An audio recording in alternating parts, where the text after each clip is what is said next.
మనము రాజకీయ నాయకులు కొన్ని మాటలు, కొన్ని స్టేట్మెంట్స్ అబ్బా! వీళ్ళు ఓవర్ యాక్షన్ లేకపోతే అబ్బా! అది అసలు జరుగుతుందా?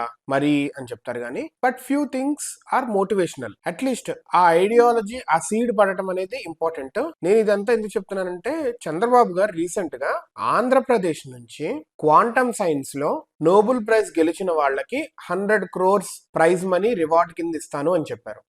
ఇదంతా ఎలా అలైన్ అవుతోంది?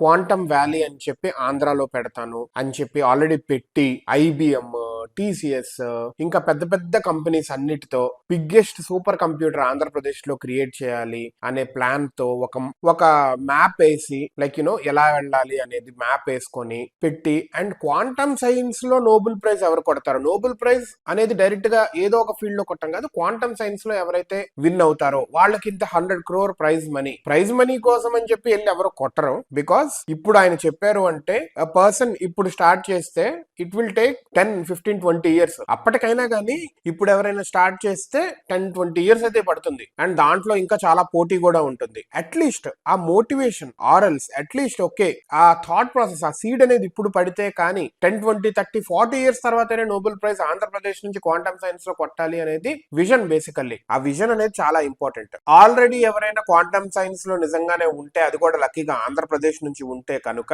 ఇప్పుడు కొట్టడానికి ఈజీగా ఉంటుంది నెక్స్ట్ 5, 10 ఇయర్స్ లో, ఒకవేళ he's already in that race. ఆ విజన్ అనేది, అందుకే ఈయన విజనరీ లీడర్ అని అయితే అంటారు. I'm not boasting or else not supporting everywhere. ఈ విషయంలో ఈ థాట్ ప్రాసెస్ అండ్ ఈ విజన్ అనేది చాలా great and good towards the state for pushing quantum, ఆ పుష్ ని ఇంకా ఎక్కువ నెక్స్ట్ లెవెల్ కి వెళ్ళడానికి.